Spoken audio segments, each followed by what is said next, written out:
പക്ഷേ യങ് ഒരു കപ്പിളായി കൊച്ചു പിള്ളേരുണ്ടെങ്കിൽ എന്തെങ്കിലും അഥവാ നിങ്ങൾക്ക് രണ്ടുപേർക്കും വന്നു പോയെങ്കിൽ പിള്ളേരുടെ ഗാർഡിയൻസിൻ്റെ നമ്മൾ ആ വില്ലിലാണ് നമുക്ക് അപ്പോയിൻറ്റ് ചെയ്യാൻ പറ്റുന്നത്. അതിൻ്റെ ഇമ്പോർട്ടൻസ് ഉണ്ട് വെച്ചാൽ നമ്മൾ ഇതൊന്നും ചെയ്യാതെ പോയിട്ടുണ്ടെങ്കിൽ പിന്നെ നമ്മുടെ ഫാമിലി തീരുമാനിക്കണം എന്താ ചെയ്യേണ്ടത്, നിങ്ങളെന്താ ആലോചിച്ച് എന്താ പറഞ്ഞിരിക്കുന്നതെന്ന് പറഞ്ഞില്ല.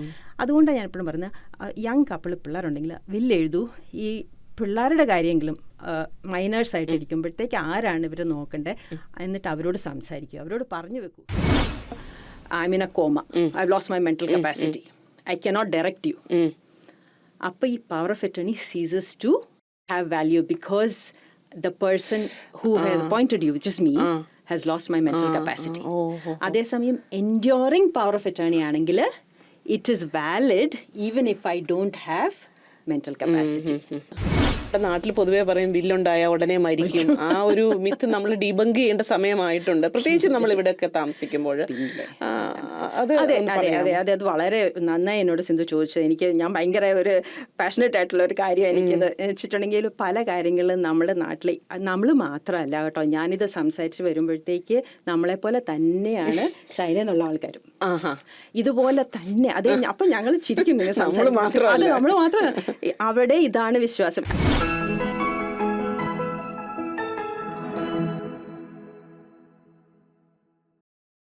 വളരെ ബ്യൂട്ടിഫുൾ ആയിട്ട് വളരെ സിമ്പിൾ ടേംസിൽ, കാരണം സുമിയയുടെ എക്സ്പെർട്ടീസ് ഫൈനാൻഷ്യൽ പ്ലാനിങ് ആണ്, പോർട്ട്ഫോളിയോ മാനേജ്മെൻ്റ് ആണെന്ന് പറഞ്ഞപ്പോൾ ഞാൻ തന്നെ സ്വല്പം സംശയിച്ചാണ് എന്ത് ചോദിക്കുമെന്ന് വിചാരിച്ചിട്ട്.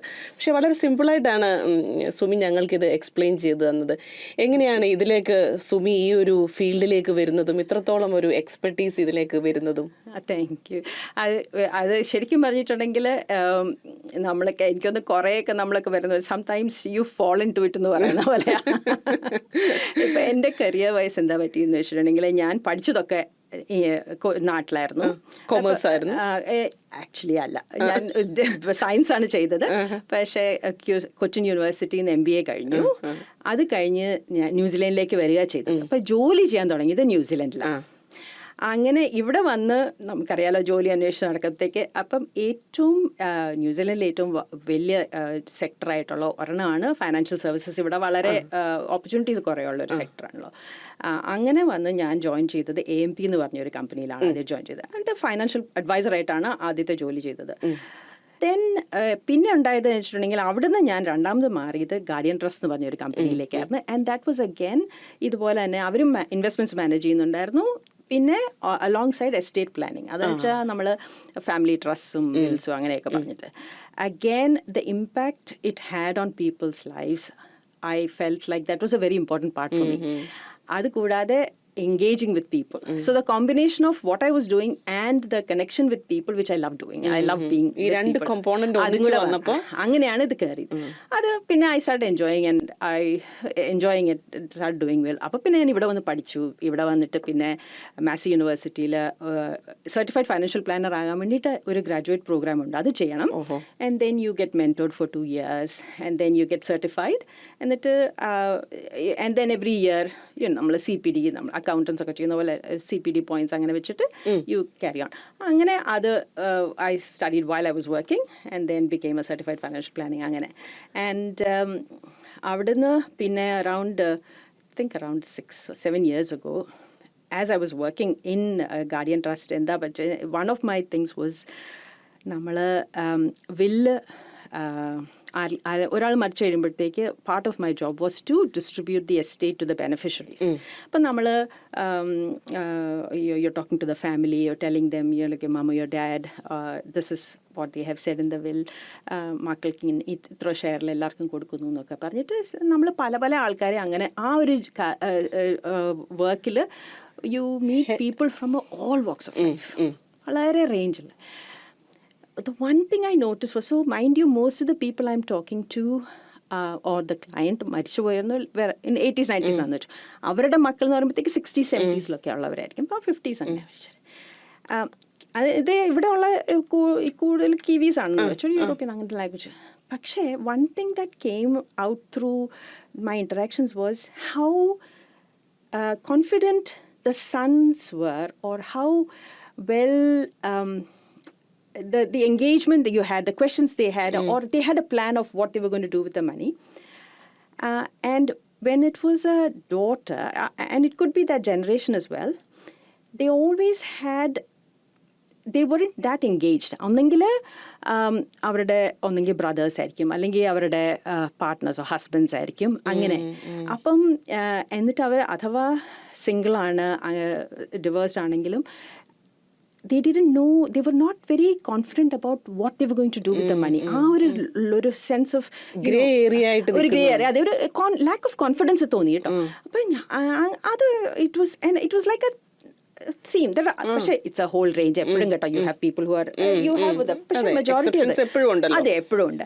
അത് കഴിഞ്ഞപ്പോഴത്തേക്ക് അപ്പം ഞാൻ കൂടുതലും അപ്പം അത് ഫോക്കസ് ചെയ്യുന്നുണ്ട്. So I started working more with the women beneficiaries. ഞാൻ I would spend more time and let me just break it down or give you options and what you can do, cannot do എന്നൊക്കെ പറഞ്ഞിട്ടുള്ള.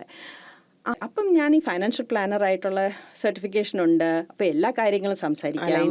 Because ന്യൂസിലൻഡിൽ regulation അനുസരിച്ച് you have to be registered and qualified to talk about different types of products. ഇപ്പം investments ആണെങ്കിലും insurance ആണെങ്കിലും mortgages ആണെങ്കിലും നമ്മൾ there is a regulation that so നമ്മൾ അതിന് ക്വാളിഫൈഡ് ആയിരിക്കണം. അപ്പോൾ certified financial planner allows you to talk about different things. അങ്ങനെ അപ്പോൾ ഞാൻ ആ combination and be working with women, I thought when it was time and the kids were all grown up, I thought ഞാൻ എന്നാൽ ഇപ്പോൾ ജോലി വിട്ട് ഈ പരിപാടി തുടങ്ങാൻ പോകാമെന്ന് പറഞ്ഞ് അങ്ങനെയാണ് 3 കൊല്ലം മുമ്പ് അഥീന വെൽത്ത് തുടങ്ങിയത്. ഞാൻ പ്രിഡോമിനൻ്റ്ലി വർക്ക്, ഞാൻ എപ്പോഴും പറയും 45+ വിമൻ എന്ന് പറഞ്ഞാൽ, അങ്ങനെ പറഞ്ഞാലും I work with every one. പക്ഷേ യെസ്, ആ ഒരു ഫോക്കസ് വെച്ചാണ് തുടങ്ങിയത്. 2 മെയിൻ വേർട്ടിക്കലാണ് എനിക്ക് മനസ്സിലായത്. ഒന്ന് ഫൈനാൻഷ്യൽ പ്ലാനിങ്ങും പിന്നെ ഇൻവെസ്റ്റ്മെന്റ് മാനേജ്മെന്റും. ഇത് രണ്ടുമാണ് സുമിയുടെ ഫോട്ടെ അല്ലെങ്കിൽ എക്സ്പെർട്ടീസ്. ഇപ്പം ഇന്ന് നമ്മൾ ഈ ഇന്റർനാഷണൽ വിമൻസ് ഡേയുടെ ദിവസം നമ്മൾ സംസാരിക്കുമ്പോൾ സുമി, അതിൻ്റെ തീം, UN തീം തന്നെ പ്രോഗ്രസ് എന്നുള്ളതാണ്. നമ്മൾ എനിക്ക് തോന്നുന്നു ലിറ്ററസി എന്നുള്ള ഒരു സ്റ്റേജ് നമ്മൾ ഒരു പരിധി വരെ ഓവർകം ചെയ്ത് കഴിഞ്ഞു. ഇപ്പോൾ അത്യാവശ്യം ഒരു ബേസിക് നോളജ് വിമനും ഉണ്ട് എന്നുള്ള സ്റ്റേജിൽ നിന്ന് പ്രോഗ്രസ് ചെയ്യാനാണ് പറയുന്നത്. ഈ ഒരു സ്റ്റേജിൽ നിൽക്കുമ്പോൾ എന്താണ് സുമിക്ക് നമ്മുടെ വിമൻ ലിസണേഴ്സിനോട് പറയാനുള്ളത്? നമ്മൾ ഫൈനാൻഷ്യൽ ലിറ്ററേറ്റ് ആവണം, എന്തൊക്കെ ഹാബിറ്റ്സ് അല്ലെങ്കിൽ ഡിസിപ്ലിൻഡ് ആയിരിക്കണം, നമ്മൾ എത്രത്തോളം ബേസിക് നോളജ് എങ്കിലും നമ്മൾ ഇതിനകത്ത് വെക്കുക ഈ ഫൈനാൻഷ്യൽ മാനേജ്മെൻറ്റിന്? ഈ കുറച്ച് കാര്യങ്ങളെക്കുറിച്ച് ഞങ്ങൾക്ക് കുറച്ചും കൂടെ അറിവ് തരാമോ? Absolutely, I would love to. Sindhu പറഞ്ഞ വളരെ ശരിയായി കേട്ടോ. നമ്മൾ ഫൈനാൻഷ്യൽ ലിറ്ററസി എന്ന് പറയുന്നത് ബേസിക് ആയിട്ടുള്ള എന്താണ്, ബാങ്ക് അക്കൗണ്ട്സ് എങ്ങനെയാണ്, സേവിങ്സ് അക്കൗണ്ട് എന്താണ്, അങ്ങനെ കാശ് എവിടെയാണ് പോകുന്നത്, എങ്ങനെയാണ് സ്പെൻഡ് ചെയ്യേണ്ടത്, ടാക്സസ് എങ്ങനെയാണ്, അങ്ങനത്തെയൊക്കെ ബേസിക് കാര്യങ്ങളൊക്കെ ഇറ്റ് ഈസ് എല്ലാവർക്കും തന്നെ ഏതാണ്ട് ഇപ്പോൾ ഒക്കെ അറിയാം. പിന്നെ ഞാൻ എപ്പോഴും പറയും, വിമൻ ആർ, ഞാൻ എപ്പോഴും ന്യൂസിലൻഡ് എസ്പെഷ്യലി ഞാൻ പറയും, women are usually majority of the household, the CFOs of most households. They manage the ഷോപ്പിങ്ങും ബിൽസും ഒക്കെ എല്ലാം ഓർഗനൈസ് ചെയ്ത് പേ ചെയ്യുന്നത്, ബാങ്കിൽ മേക്കിംഗ് ഷുവർ കാശ് ഉണ്ടോ അതൊക്കെ ചെയ്യുന്നതൊക്കെ. ആൻഡ് എനിക്ക് തോന്നുന്നു we are very that way we are very organised കേട്ടോ നമ്മൾ കാര്യങ്ങൾ. And we are good savers too. Next, how do you manage that money? How do you make the most of that money? How do you invest that money? അതിനെക്കുറിച്ച് കൂടുതൽ interest എടുക്കുന്നത് വളരെ നല്ല കാര്യമാണ്. പിന്നെ ഞാൻ എപ്പോഴും പറയും വേറൊരു കാര്യം എന്ന് വെച്ചിട്ടുണ്ടെങ്കിൽ, as women traditionally the majority of the places we are from, we do come from a very patriarchal background.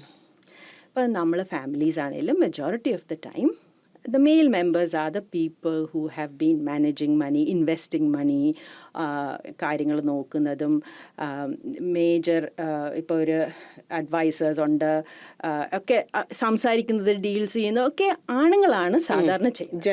Generally അതാണ്. ഇൻവെസ്റ്റ്മെൻറ്റ്സിനെ കുറിച്ചുള്ള ഡിസിഷൻസ് ഒക്കെ എല്ലാവരുമാണ്. പെണ്ണുങ്ങൾ അങ്ങനെ ഓക്കെ അവർ ചെയ്യും, അല്ലെങ്കിൽ എൻ്റെ ഹസ്ബൻഡ് എല്ലാം ചെയ്യുന്ന അങ്ങേർക്ക് കൂടുതൽ അറിയാവുന്ന, അങ്ങനെ കുഴപ്പമില്ല ചെയ്തോളൂ, ഇപ്പോൾ if he's better at doing that, let him do it. പക്ഷേ as a woman be aware. എപ്പോഴും പറയും ഞാൻ പറയും as a couple have a discussion maybe once a year or once in 6 months. Know where your money is. Know where your family's money is. Know where you have been invested. Women tend to just feel like, അവർ ചെയ്തോളും, അവർ നോക്കിക്കോളും, ഞാൻ അറിയേണ്ട ആവശ്യമില്ല. പക്ഷേ some time അതുകൊണ്ടാണ് ഞാൻ പറഞ്ഞത് ആ ഒരു കാര്യത്തിൽ ഇൻട്രസ്റ്റ് എടുക്കൂ, അറിയുക എവിടെയാണ് കാര്യങ്ങൾ ഇരിക്കുന്നതെന്ന് വെച്ചിട്ടുണ്ടെങ്കിൽ. ബിക്കോസ് അല്ലെങ്കിൽ it is A bit irresponsible on your part as well. അതുകൊണ്ടാണ് പറയുന്നത് അറിഞ്ഞിരിക്കുക, ആരാ മാനേജ് ചെയ്യണമെന്നത് പ്രശ്നമല്ല, പക്ഷേ get involve. Sometimes what happens is the unfairness. ഞാൻ എപ്പോഴും പറയും, നമ്മൾ there is the societal pressure on men. It's sometimes unfair on the men as well, where they are expected to know how to do everything because they are expected to manage the finances and things. ചിലപ്പോൾ അവർക്ക് അതിനകത്ത് interest ഉണ്ടാവില്ല.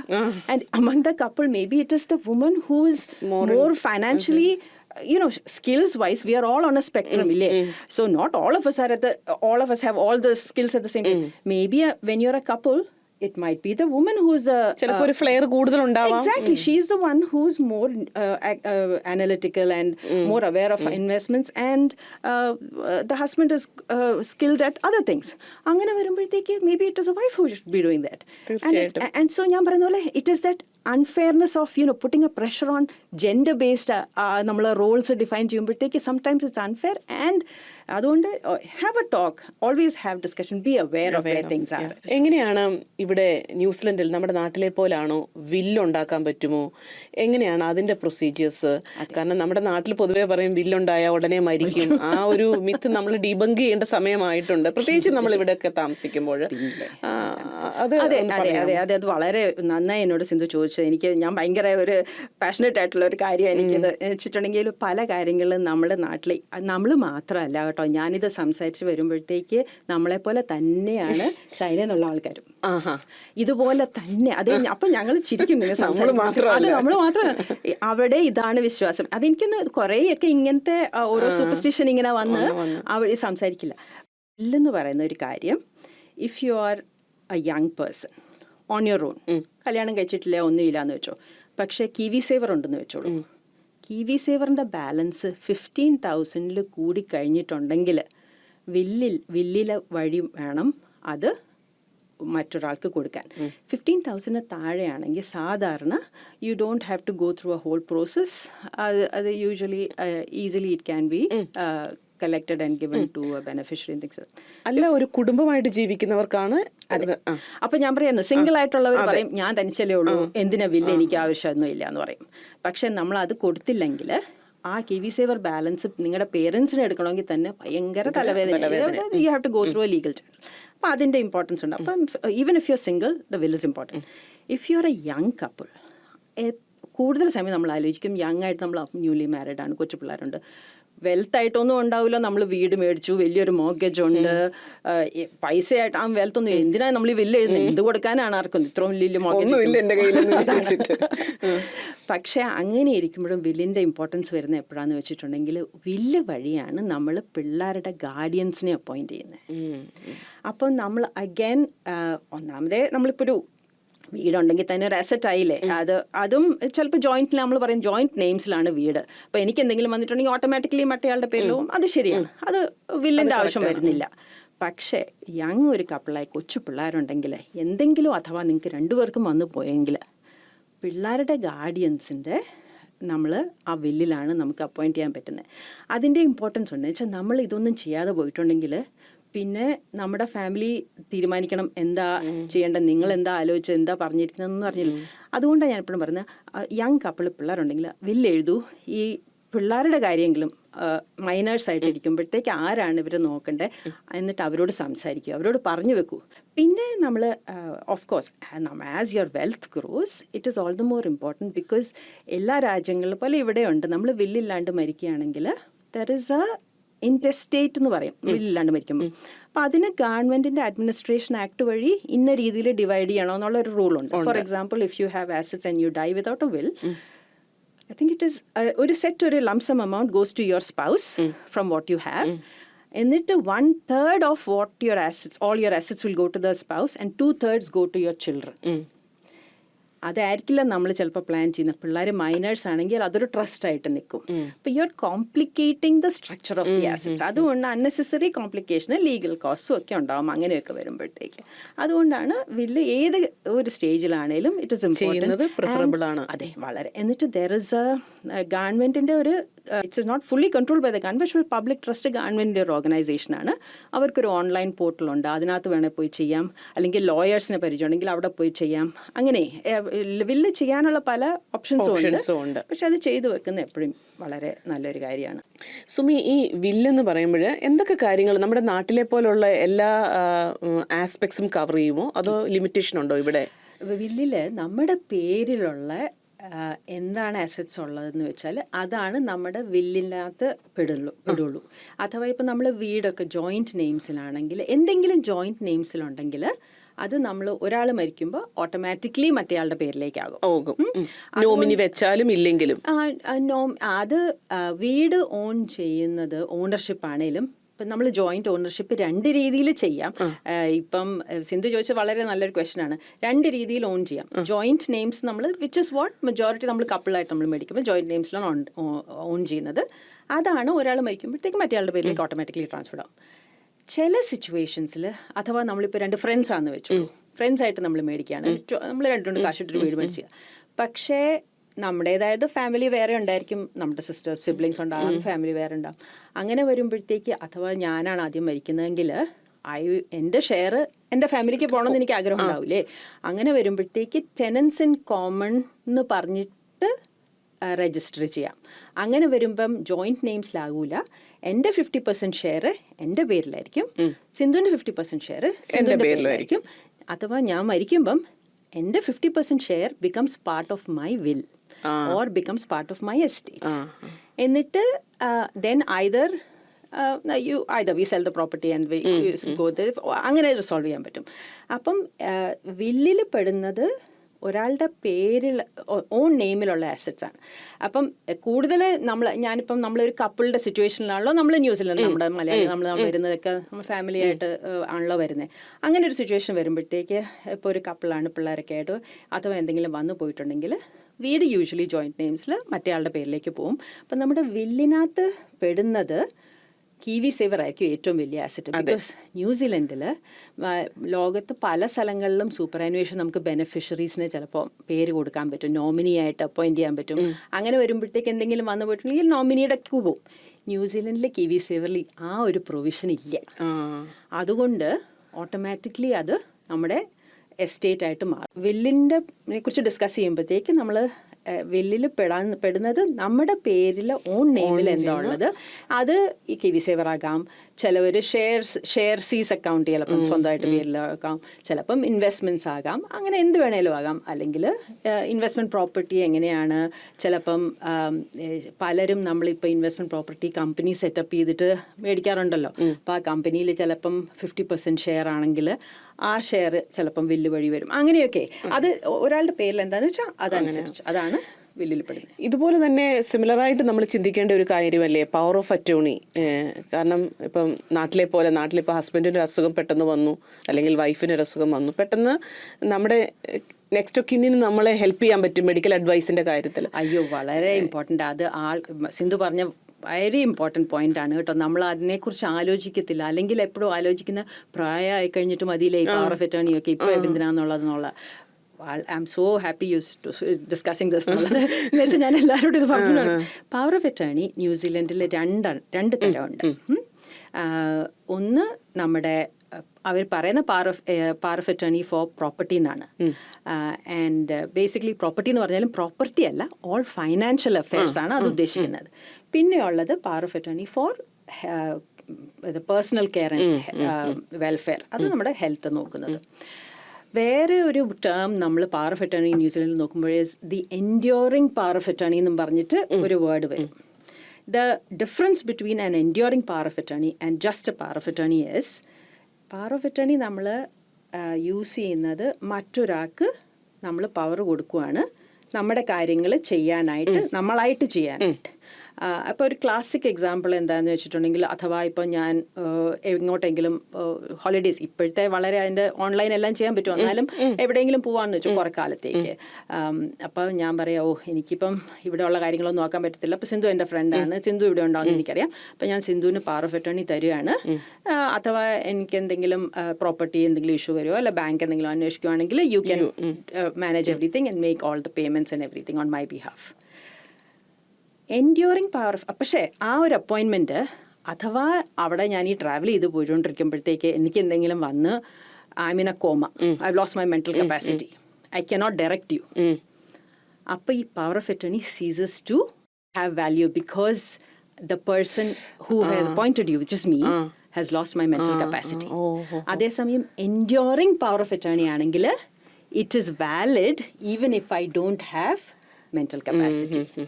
And that is something that as you are preparing enduring power of attorney, you can choose to have that as an enduring one, or if I lose capacity, this fails. അങ്ങനെയും ചെയ്യാം. enduring power of നമ്മൾ ചെയ്തു തുടങ്ങുമ്പോൾ അറിയുന്ന പല പല ഓപ്ഷൻസും ഉണ്ട് കേട്ടോ. നമുക്ക് പവേഴ്സ് കൺട്രോൾ ചെയ്യാൻ പറ്റും, എന്തോരം ചെയ്യണം, എങ്ങനെ ചെയ്യണം, ആരായിട്ട് സംസാരിക്കണം, എല്ലാം നമുക്ക് അതിനകത്ത് വളരെ ക്ലിയർ ആയിട്ട് ഓപ്ഷൻസ് ഉണ്ട്, വളരെ ഓപ്ഷൻസ് ഉണ്ട്. അതൊക്കെ ആലോചിച്ചിട്ട് വേണം ചെയ്യാൻ. അപ്പോൾ ഞാൻ എപ്പോഴും പറയും, ഇത് അറിയാവുന്ന ആരെങ്കിലോട്ട് സംസാരിച്ചിട്ട്, അതുമല്ല ന്യൂസിലൻഡിൽ because as per requirement you have to get independent advice when you're appointing someone. So you have to either talk to a lawyer, qualified lawyer, or a trustee company official to get proper advice so that you know what is the impact of doing this. അത് എപ്പോഴും സംസാരിക്കുന്ന വളരെ നല്ലൊരു കാര്യമാണ്. And knowing all the options. പിന്നെ രണ്ടാമത് ഞാൻ പറഞ്ഞത് പേഴ്സണൽ വെൽഫെയർ. അതെന്താന്ന് വെച്ചിട്ടുണ്ടെങ്കിൽ that comes into effect only if you lose your mental capacity. അതെന്താന്ന് വെച്ചിട്ടുണ്ടെങ്കിൽ നമ്മുടെ ഹെൽത്ത് ആൻഡ് വെൽഫെയറിനെ കുറിച്ചുള്ള ഡിസിഷൻസ് ആണ്. അപ്പം ഫോർ ആസ് ലോങ് ആസ് നമുക്ക് വിവരമുണ്ട്, അറിവുണ്ട്, കോൺഷ്യസ് ആണ്, ഡോക്ടർ നമ്മളോടല്ലേ സംസാരിക്കുള്ളൂ. എന്നിട്ട് പറയാം ഇന്നൊരു പ്രൊസീജിയർ വേണം, ഇന്ന കെയർ വേണം, ഇതാണ് ചെയ്യേണ്ടതെന്ന് പറയുമ്പോഴത്തേക്ക് you can say yes no. So it is only when you lose your capacity that comes into effect. And the person that you have appointed then has the legal authority to have a discussion and understand what's happening and help make a decision. പക്ഷേ എപ്പോഴും ഒരു കാര്യം ഓർക്കേണ്ടത്, അത് എല്ലാവരും തമാശന് പറയും, that does not mean they can pull the plug എന്നുള്ളത്. They cannot switch the plug or take the ventilator off. അത് പറ്റില്ല. They have to listen to the doctors. പക്ഷേ you are giving them the authority to talk. വളരെ valid ആയിട്ടുള്ളൊരു ഇൻഫർമേഷനാണ് Sumiya differentiation explain ചെയ്തത്. എനിക്ക് തോന്നുന്നു ഇത് കേൾക്കുന്ന നമ്മുടെ ലിസണേഴ്സിന് ഇപ്പോൾ ഒത്തിരി കാര്യങ്ങളെക്കുറിച്ച് അറിയാനായിട്ട് ഇങ്ങനെയുള്ള ഒരു ഹങ്കർ ഉണ്ടായിട്ടുണ്ടാവണം, പ്രത്യേകിച്ച് ഈ വില്ലിൻ്റെ കാര്യത്തിൽ, പവർ ഓഫ് അറ്റോർണിയുടെ കാര്യത്തിൽ. അപ്പോൾ സുമിയുടെ സർവീസസ് ബിസിനസ്സിൽ എന്തൊക്കെയാണ്, അഥീന വെൽത്ത് എന്തൊക്കെയാണ് കേറ്റർ ചെയ്യുന്നത്, എങ്ങനെയാണ് സുമിയെ റീച്ച് ചെയ്യുന്നത്, ഇതൊക്കെ ഒന്ന് പറയാമോ? ഡെഫിനറ്റ്ലി. അപ്പോൾ ഞാൻ ആദ്യം പറഞ്ഞ പോലെ എൻ്റെ അഥീന വെൽത്ത് എന്നുള്ള ഫേം തുടങ്ങിയത് ഫൈനാൻഷ്യൽ പ്ലാനിങ് പ്രാക്ടീസിനാണ്. അപ്പോൾ financial planning the simplest way to say it is like എന്താ നമ്മുടെ big picture view of your life. അങ്ങനെയാണ് ഞാൻ എപ്പോഴും പറയും, ഹെലികോപ്റ്റർ വ്യൂ വെച്ച് നമ്മൾ നോക്കുകയാണെന്ന് വെച്ചാൽ എല്ലാ കാര്യങ്ങളും വെച്ചാൽ നമ്മുടെ ഇപ്പം നമ്മൾ ഫൈനാൻസിനെ കുറിച്ച് ആലോചിക്കുമ്പോഴത്തേക്ക് എല്ലാവരുടെയും മേജർ ഒരു കാര്യം നമ്മുടെ ഹോം ലോണാണ്. അപ്പോൾ വിച്ച് ഇസ് മോർഗേജ്. അപ്പം നമ്മൾ ന്യൂസിലൻഡിൽ എങ്ങനെയാണെന്ന് വെച്ചിട്ടുണ്ടെങ്കിൽ 3 categories ആയിട്ടാണ് ഫൈനാൻഷ്യൽ സർവീസസ് റെഗുലേറ്റ് ചെയ്യുന്നത്. ആദ്യത്തെ ഒരു ഏരിയ ഇസ് മോർഗേജ് അഡ്വൈസ്. പിന്നെ ഇൻഷുറൻസ് അഡ്വൈസേഴ്സ് ഉണ്ട്. They are qualified to compare the different products and ഏറ്റവും ബെനിഫിഷ്യലായിട്ട് നമ്മുടെ എല്ലാ കാര്യങ്ങളും അറിഞ്ഞ് അത് അഡ്വൈസ് ചെയ്യാനുണ്ട്. പിന്നെ ഇൻവെസ്റ്റ്മെൻറ്റ്സ്, അത് നമ്മുടെ എന്താ നീഡ്സ്, റിസ്ക് പ്രൊഫൈലൊക്കെ നോക്കിയിട്ട് ഏറ്റവും സൂട്ടബിൾ ആയിട്ടുള്ള ഇൻവെസ്റ്റ്മെൻറ്റ് ഏതാണെന്നുള്ളതിന് അഡ്വൈസ് ചെയ്യാനുള്ളത്. അപ്പോൾ ഈ 3 കാറ്റഗറീസിലാണ് ന്യൂസിലൻഡിൽ എന്താ പറയുക ഓത്തറൈസ് ചെയ്യുന്ന ആൾക്കാരെ. As a financial planner what I എന്താ ദ സർവീസ് ഞാൻ ചെയ്യാൻ പറ്റുന്നതെന്ന് വെച്ചിട്ടുണ്ടെങ്കിൽ I can look at all these aspects from a big picture view and I look at estate planning as well. നമ്മൾ വിൽസും ട്രസ്റ്റും ഒക്കെ പറഞ്ഞ പോലെ തുടങ്ങുമ്പോഴത്തേക്ക് depending upon I look at okay what is your net worth. We look നമ്മൾ എന്തൊക്കെയാണ് assets, എന്തൊക്കെ liabilities ഉണ്ട്, what is your actual value എന്താണ് ഇപ്പോൾ എന്നറിയും. പിന്നെ we look at your cash flows. Then we look at your mortgage and things so that, which probably is already set, but we look at, okay, are you in the right place, are you over, അത് നോക്കും.